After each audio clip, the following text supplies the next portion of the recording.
پاکستان کے ایک مشہور شاعر غلام محمد قاصر اسمیتا پاٹل جی کی وفات پہ ایک نظم لکھتے ہیں۔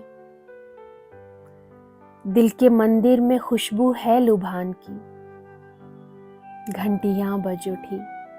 دیوداسی تھی وہ،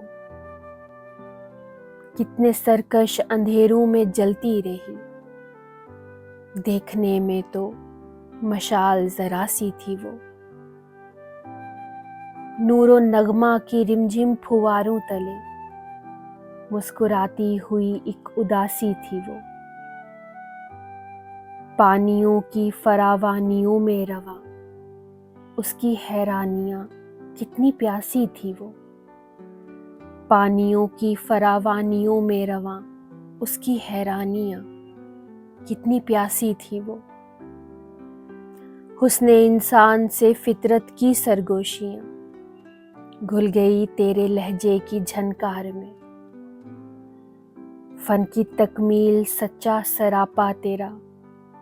بے زبانی کو لایا جو اظہار میں، مدتوں تک نمائش کی خواہش رہی، زندگی تب ڈھلی تیرے کردار میں، جو تھی زندہ محبت کی بنیاد پر وقت نے چن دیا اس کو دیوار میں، جو تھی زندہ محبت کی بنیاد پر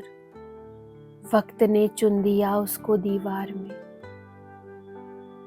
دھوپ ہر روپ میں ریت ہر کھیت میں فصل جذبات پر خشک سالی رہے، دو گھڑی دل کسی کے خیالوں میں گم اور پھر عمر بھر بے خیالی رہے، آئینہ اب ترستا رہے عکس کو اور نظر روشنی کی سوالی رہے، میرے حصے کا یہ آنکھ بھر آسماں جگمگاتے ستارے سے خالی رہے، میرے حصے کا یہ آنکھ بھر آسماں جگمگاتے ستارے سے خالی رہے۔